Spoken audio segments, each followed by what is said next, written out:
A 72-year-old retired emergency room nurse lay pinned against the cold, unforgiving concrete of her own driveway, her frail wrists violently twisted behind her back by two sneering patrol officers. Red and blue lights strobed across the quiet suburban street, shattering the pace of an otherwise ordinary Sunday evening. They thought she was a nobody. They assumed she was just another easy target, a confused trespasser in an affluent neighborhood where they believed she didn't belong. But as the sickening metallic click of handcuffs echoed through the crisp autumn air, a sleek, unmarked black Suburban violently hopped the curb, tires screeching in protest.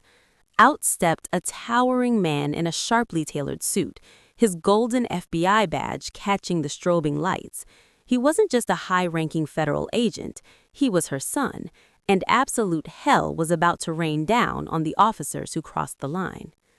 Beatrice Washington possessed the kind of quiet, unshakable dignity that could only be forged through 4 decades of working the trauma ward at Mercy General Hospital. At 72, her hands were gnarled by severe arthritis, the knuckles swollen and stiff, yet they moved with the practiced loving gentleness as she pruned the vibrant heirloom rose bushes lining the front porch of 442 Sycamore Lane.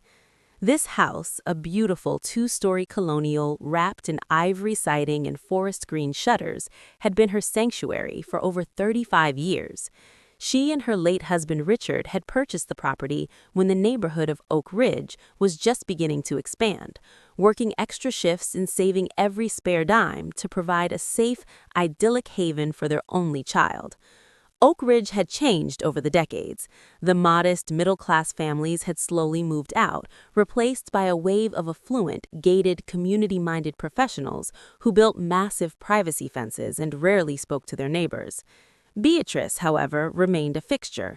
She was the woman who left fresh-baked peach cobbler on new arrivals' doorsteps, even if those containers were rarely returned. She knew the history of the soil she knelt on, and she loved her home with a fierce, protective pride. Sunday afternoons were sacred. Sunday meant a slow morning of reflection, tending to her beloved garden and preparing a massive, slow-cooked pot roast for her son, who visited without fail every single week. She wore a faded, oversized gardening hat that obscured her face from a distance, a worn canvas apron over a comfortable floral blouse, and heavy-duty gardening gloves. To anyone who actually knew her, she was the matriarch of Sycamore Lane. To the new couple who had just moved into the massive, hyper-modern monstrosity of a house across the street, a couple who had never bothered to introduce themselves, she was an anomaly. Sweat beaded on Beatrix's forehead as she clipped a particularly stubborn thorny stem. She hummed a low, soulful gospel tune, her mind entirely focused on the intricate root system of a dying crimson rose. She was entirely oblivious to the paranoid eyes tracking her from across the asphalt, and she certainly didn't hear the frantic, hushed phone call being placed to the local precinct. "Yes, dispatch? There's a suspicious individual prowling around the property at 442 Sycamore. She's looking in the bushes, casing the windows. She doesn't belong here. Please send someone immediately." 15 minutes later, the heavy, rumbling engine of a local police cruiser shattered the suburban silence. The vehicle, stark white with bold blue lettering, rolled aggressively down the street, braking sharply right behind Beatrix's parked sedan. Officer Craig Miller sat behind the wheel. Miller was a man whose entire personality was built around his badge, a heavy-set, red-faced patrolman with a notoriously short temper and a deeply ingrained superiority complex. He had spent the last 8 years treating the citizens of the county less like a community to protect and more like subjects to control.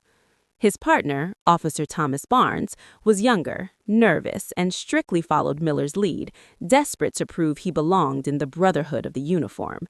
Miller cut the engine and stepped out, adjusting his heavy-duty belt with a practiced swagger. He didn't see a homeowner, he saw a profile that fit his own internal biases. An older, unkempt-looking black woman wearing baggy work clothes lingering near the windows of an expensive house in a wealthy, predominantly white subdivision. "Hey, you there," Miller barked, his voice echoing loudly off the quiet houses. Beatrix, startled, dropped her pruning shears. They clattered loudly against the stone walkway. She turned, squinting through the afternoon sun, pushing her wide-brimmed hat up slightly. Her knees popped as she slowly, painfully stood up, wiping a streak of topsoil from her cheek. "Can I help you, officers?" she asked, her voice calm but understandably confused. She instinctively took a step forward, wanting to bridge the distance to hear them better over the wind. "Stop right there. Don't take another step," Miller yelled, his hand instantly hovering over the grip of his service weapon. Barnes mirrored the movement, looking tense and jittery. Beatrix froze, her eyes widening behind her wire-rimmed glasses. "Excuse me, I'm just tending to my garden. Is there a problem?"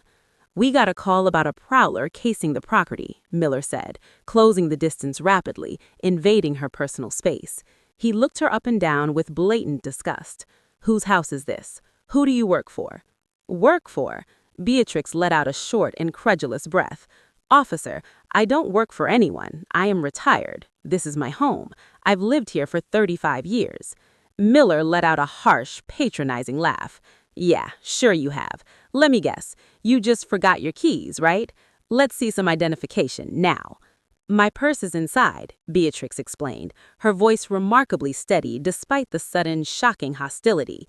As a former ER nurse, she was used to de-escalating irrational people, but she had never expected to employ those tactics on her own front lawn against men sworn protectors of the law.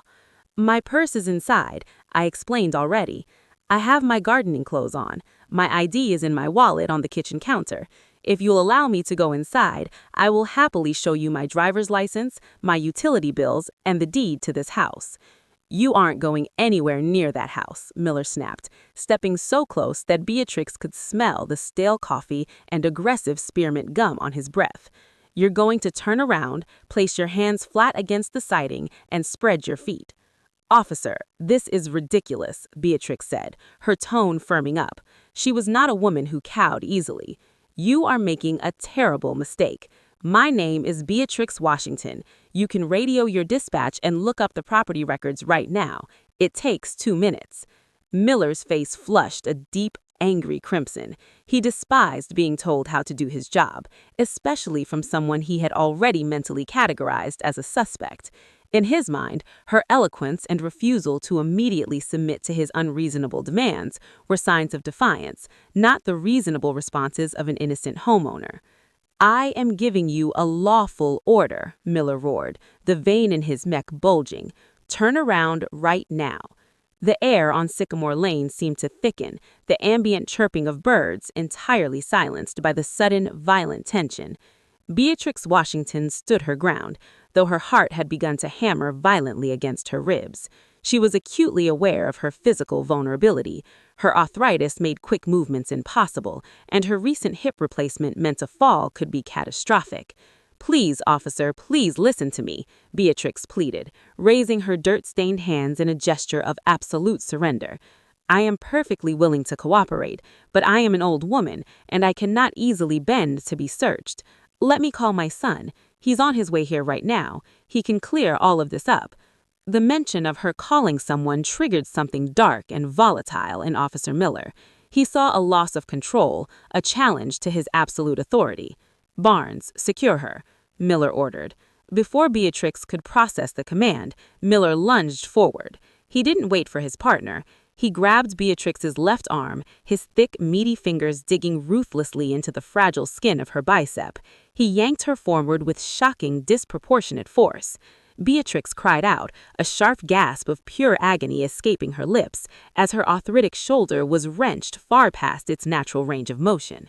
"Stop! You're hurting me! Stop resisting!" Miller bellowed, a phrase he used automatically, a verbal shield designed for body cameras and witness testimonies. Completely detached from the reality of the situation, Beatrix wasn't resisting, she was collapsing under his brute force.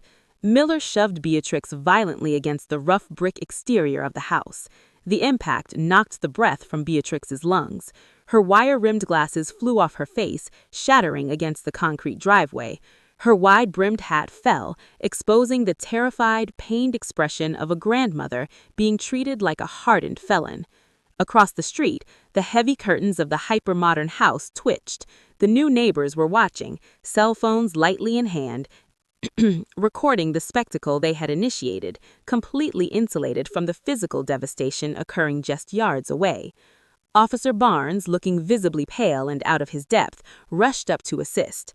Instead of stopping his partner, the young officer's training failed him. He succumbed to the momentum of the chaos, grabbing Beatrix's other arm. "Bring it behind her, Barnes," Miller grunted, using his full body weight to pin the 72-year-old woman against the brick. "Please," Beatrix sobbed, the pain in her joints blinding her. Tears carved tracks through the garden, dirt on her cheeks. "My hip. I had surgery on my hip. I can't twist like this. You are breaking my arm." "Should have thought about that before you decided to burglarize a neighborhood out of your league," Miller sneered right into her ear. With a savage upward jerk, he forced Beatrix's right wrist up toward her shoulder blade. Beatrice let out a harrowing, agonizing scream that echoed down the entire block. Her legs gave out completely. She slumped downward, but the officers held her suspended by her violently twisted arms. The excruciating pain of a dislocated shoulder radiated through her entire body, sending her into a state of shock. "Get the cuffs on her," Miller barked, completely, entirely devoid of empathy, seemingly energized by the dominance he was asserting. Barnes fumbled with his belt, pulling out the heavy steel handcuffs. His hands were shaking. Even he realized this had gone too far, but fear of his commanding officer kept his mouth shut. He clicked the cold metal tightly around Beatrice's wrists, ratcheting them down until they dug deep into her fragile skin, cutting off circulation. They dragged her away from the wall and carelessly threw her down onto the concrete driveway. Beatrice landed hard on her side, her breath coming in shallow, ragged gasps. The rough pavement scraped against her cheek, drawing a trickle of blood that mingled with her tears. She lay there, a proud, deeply loved woman, reduced to a heap of pain and humiliation in the driveway she had swept for 3 decades.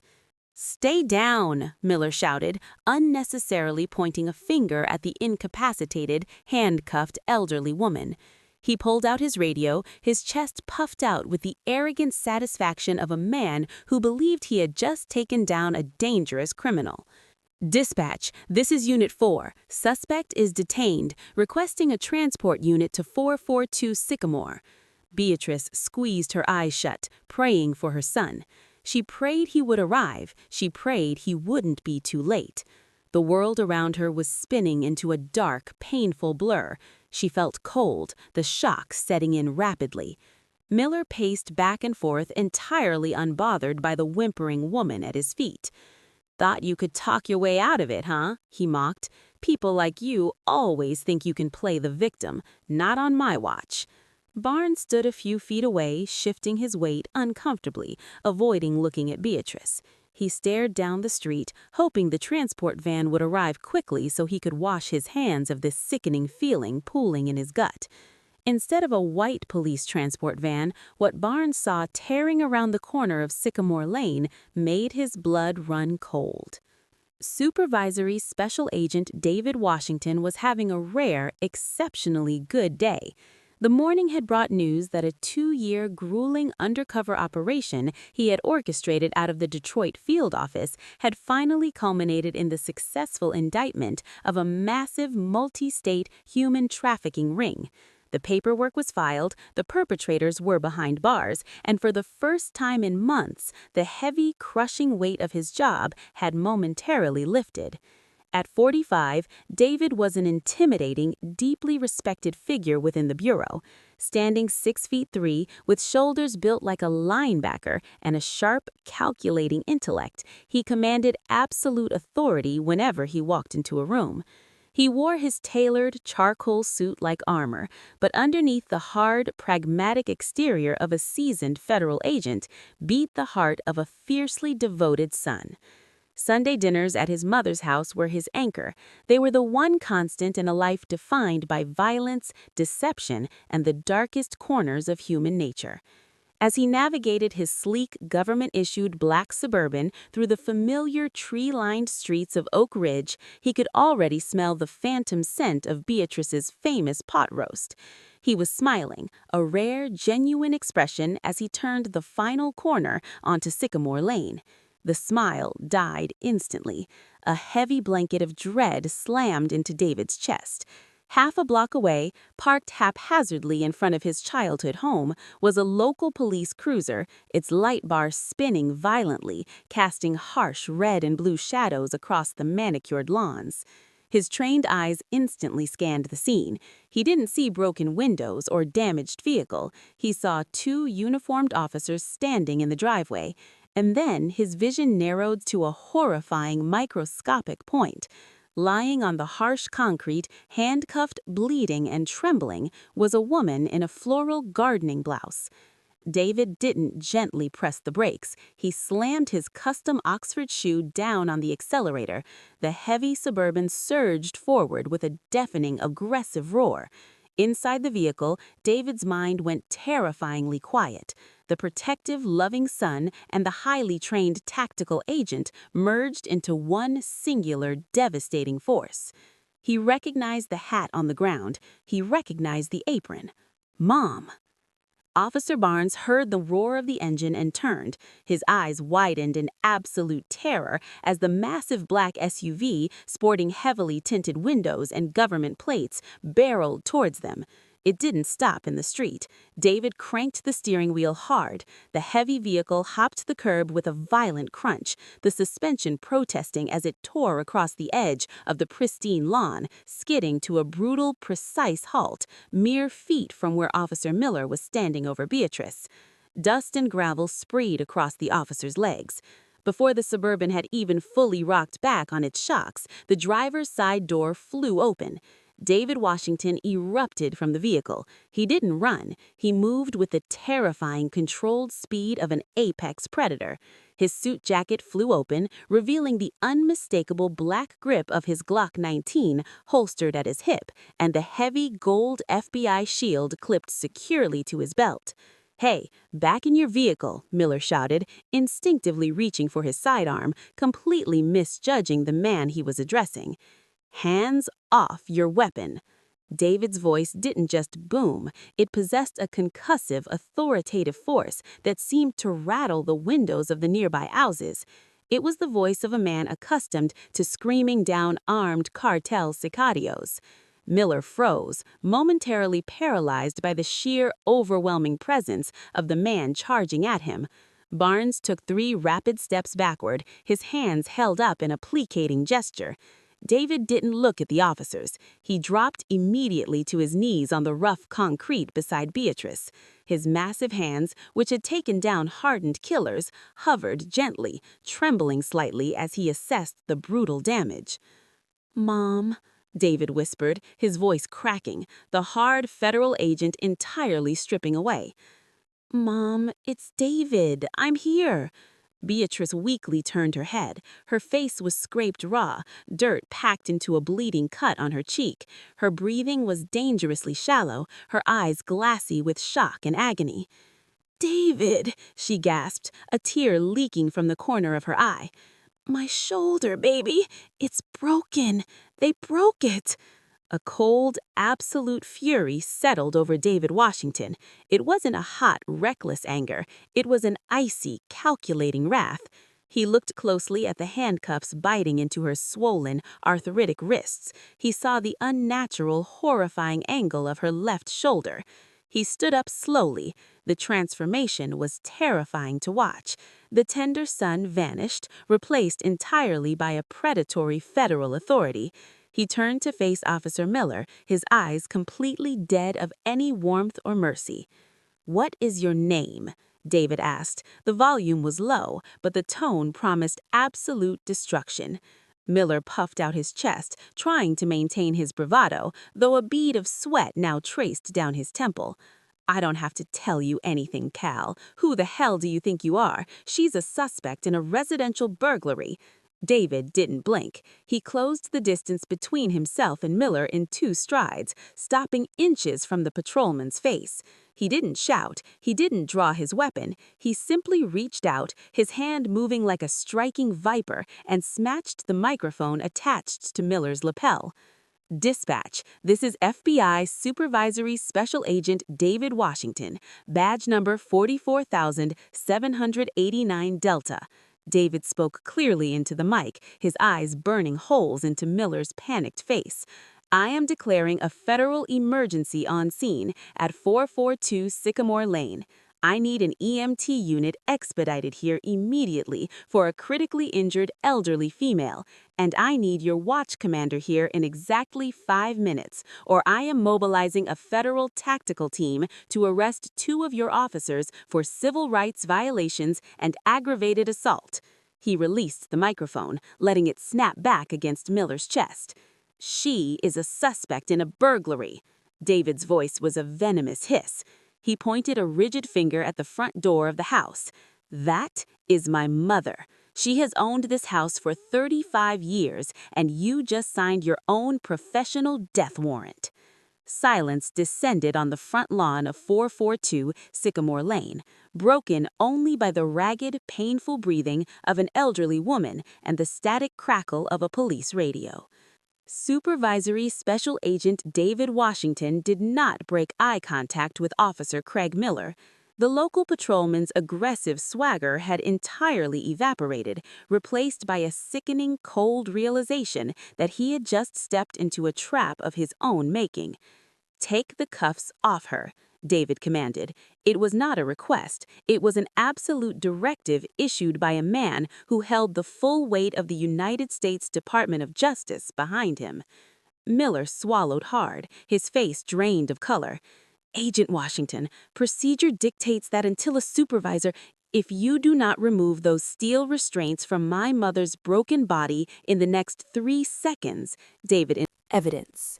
If either of these men touches their recording equipment, I will add destruction of evidence to their federal indictment. The paramedics, led by a seasoned EMT named Sarah Jenkins, rushed up the driveway with a stretcher and a trauma kit. David stepped back, his eyes softening only for the medical professionals.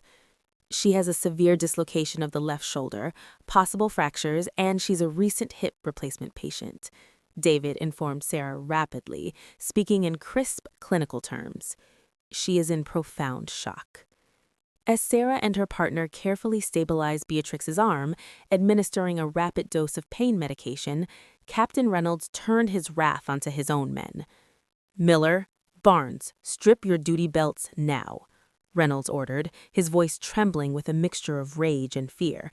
You are stripped of your police powers, pending a full criminal inquiry. Get in the back of my cruiser.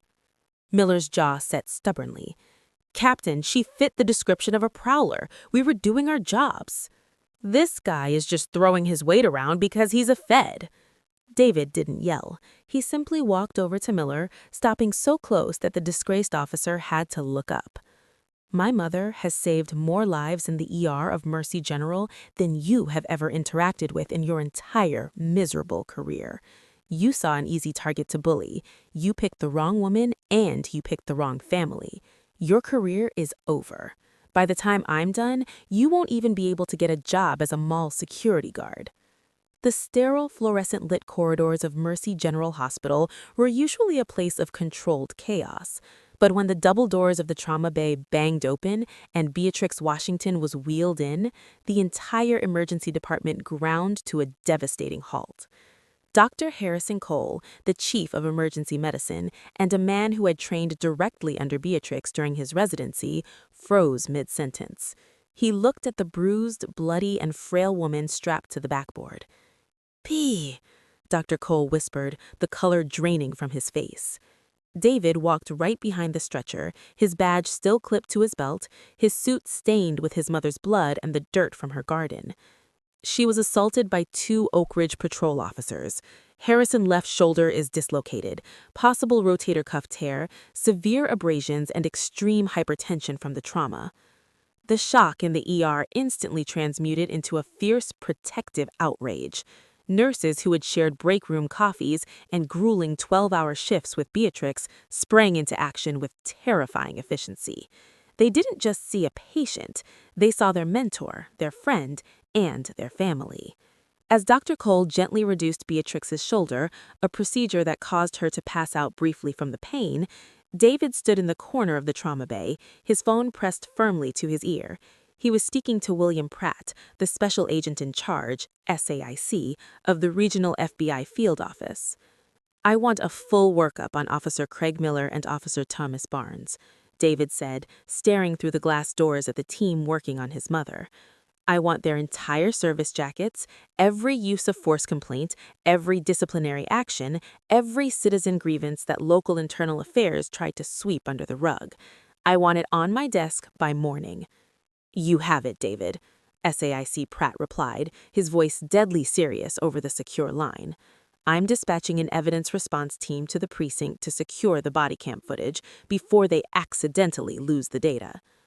"What about the 911 caller?" David's eyes narrowed.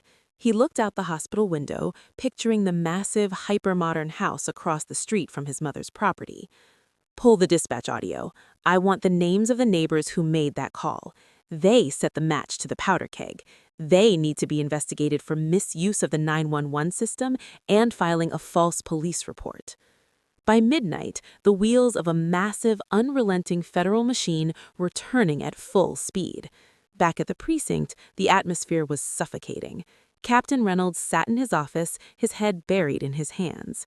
On his desk sat the preliminary background check the FBI had already forcefully requested. Officer Craig Miller was not a good cop. He had 6 prior complaints for excessive force, mostly against minorities, all of which had been buried by a corrupt union representative. But the union couldn't protect him from the FBI. Meanwhile, in the affluent, quiet neighborhood of Oak Ridge, Chad and Jennifer Bradley were sitting in their designer living room sipping expensive Pinot Noir. They were the new owners of the modern house across from Beatrix. They had watched the entire brutal arrest from behind their custom blinds, feeling a smug sense of satisfaction that the riffraff was being cleared from their elite neighborhood. Their satisfaction was violently interrupted by a sharp, rhythmic pounding on their front door. It wasn't the polite knock of a neighbor, it was the heavy, commanding strike of law enforcement. Chad Bradley frowned, setting his wineglass down on the marble coffee table. Who on earth is that at this hour? He opened the front door, expecting to see a local patrolman following up on their call. Instead, he found himself staring at 3 men in dark suits, their FBI windbreakers visible in the porch light. "Chad Bradley?" the lead agent asked, his voice devoid of any warmth. "Yes, can I help you?" Chad asked, his arrogant posture faltering slightly. "We are here regarding the 911 call you placed this afternoon at approximately 3:14 p.m., the agent stated, holding up a digital recorder. "You reported a suspected burglar, a dangerous prowler. You explicitly stated you feared for your property and safety."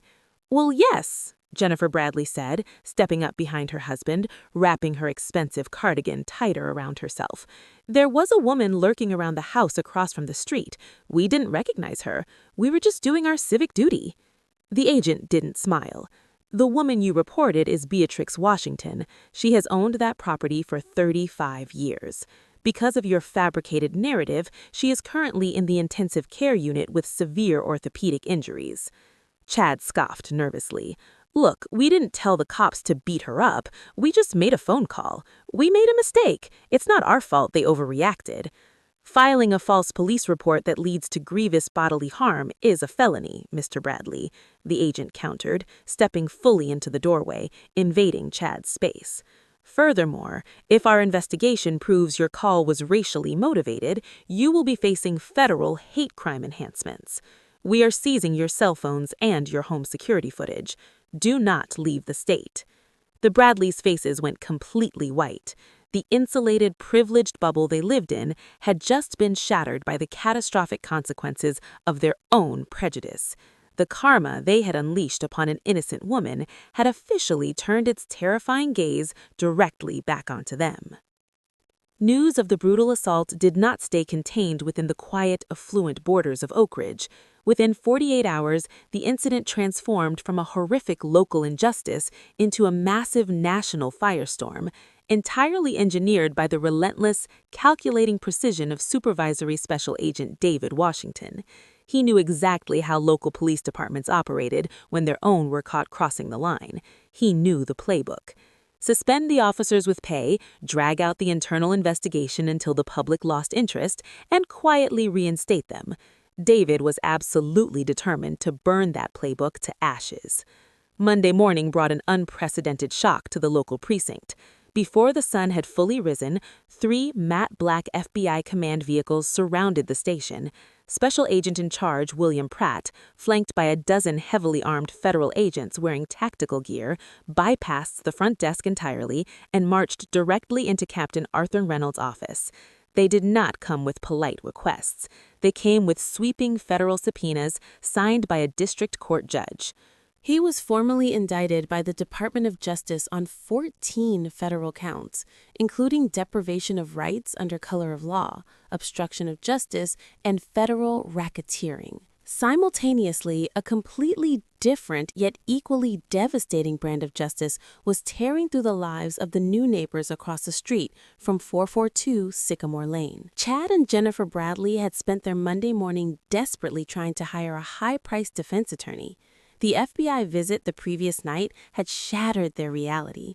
They thought they could simply throw money at the problem and make it disappear, completely failing to understand the gravity of a federal false reporting charge. At 10 a.m., Chad's phone rang. It was the CEO of his massive financial firm, Harrison Sterling. Chad answered, expecting to discuss a quarterly marketing report. "Chad?" Sterling's voice was cold, completely devoid of its usual fraternal warmth.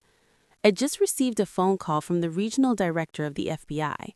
Additionally, the local news station has somehow acquired the 911 dispatch audio from yesterday afternoon. They are playing it on a continuous loop." Chad felt a cold sweat break out across his back. "Harrison, please! It's a complete misunderstanding. It's being blown entirely out of proportion. You called the police on a 72-year-old black woman who was gardening on her own property," Sterling said, his voice rising in anger. "You told dispatch she looked dangerous and was casing the house. Because of your malicious, bigoted assumptions, that woman is in the ICU with shattered bones. Our firm manages the retirement portfolios for Mercy General Hospital. The hospital board just called me to say they will pull a $400 million account if you are still employed here by noon." "You can't fire me over a personal matter," Chad yelled, his entitlement blinding him to his reality. "I already did," Sterling snapped.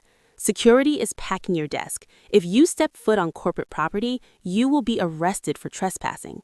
Goodbye, Chad." Jennifer Bradley fared no better. An influential interior designer catering to the ultra-wealthy elite of the county, her client list evaporated in a matter of hours. The moment the news broke, her affluent clients, terrified of the public relations nightmare of being associated with the woman who sparked a racially motivated police brutality incident, canceled their contracts.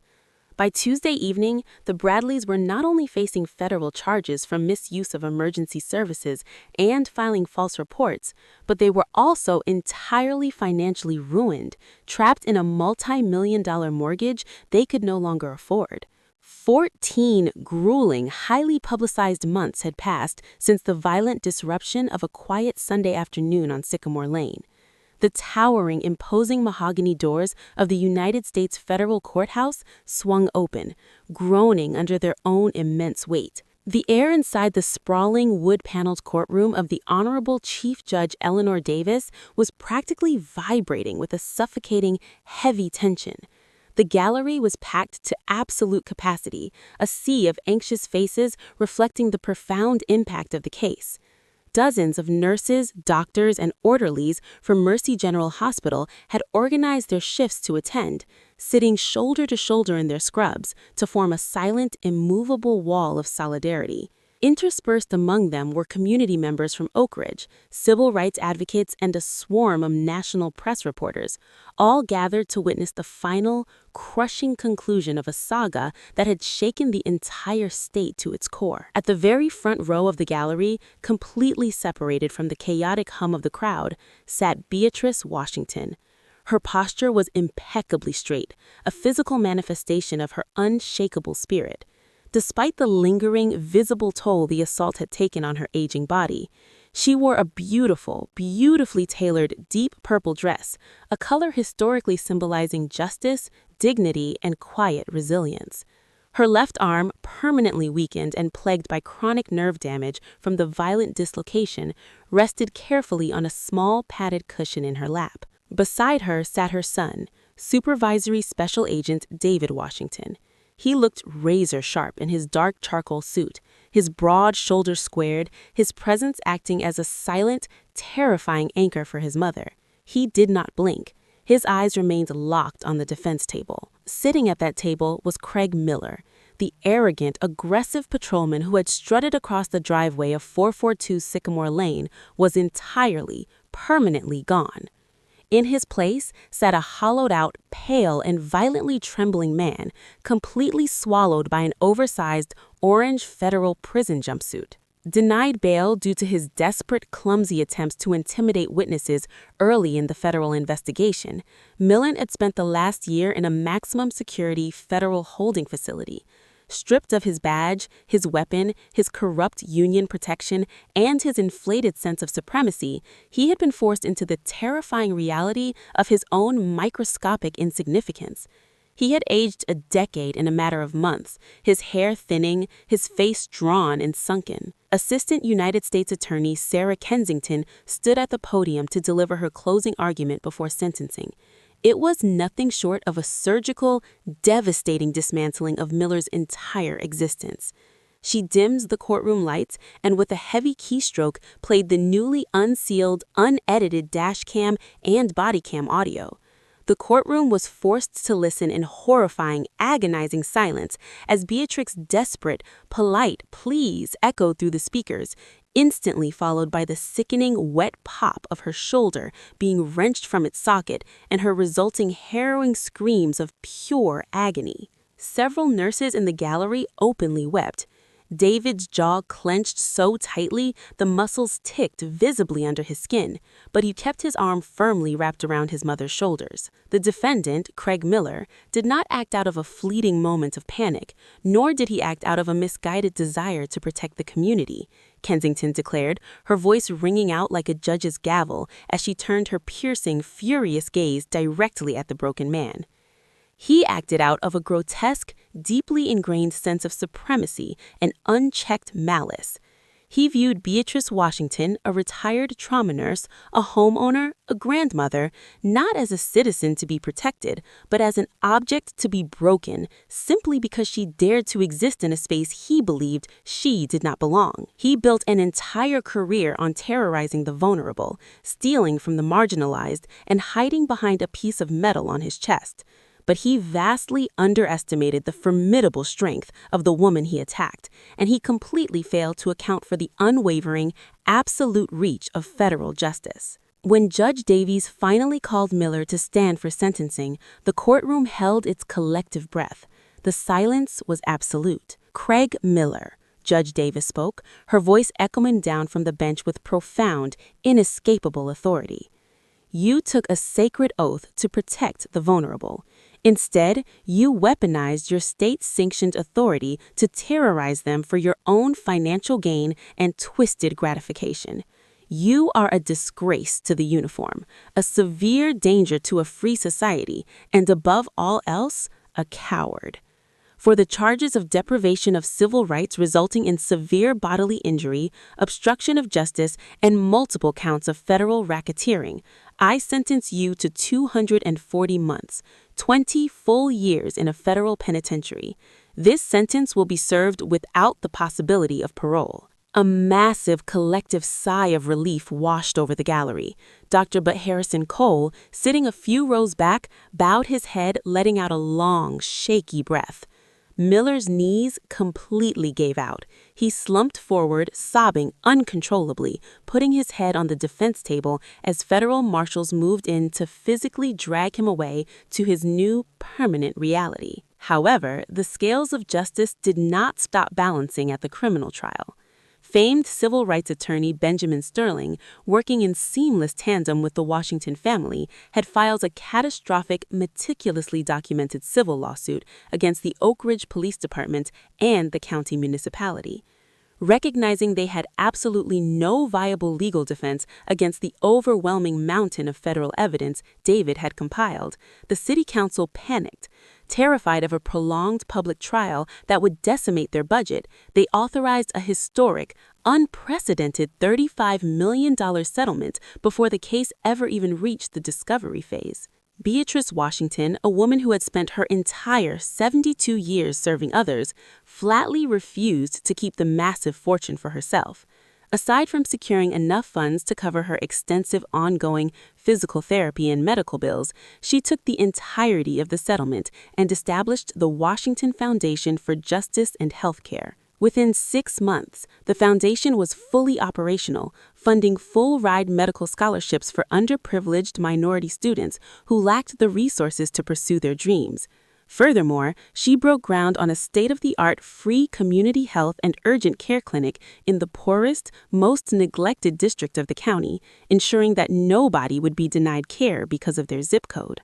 As for Chad and Jennifer Bradley, the arrogant neighbors who had lit the match that sparked the entire inferno, their karma was absolute, humiliating, and permanent. Facing imminent personal bankruptcy, federal probation for filing false reports, and the crushing, suffocating weight of astronomical legal fees, their fabricated world of elite privilege completely collapsed. Forced to sell their hyper-modern monstrosity of a house at a devastating financial loss just to pay their lawyers, they became complete pariahs. No country club would accept them. No local business would hire them.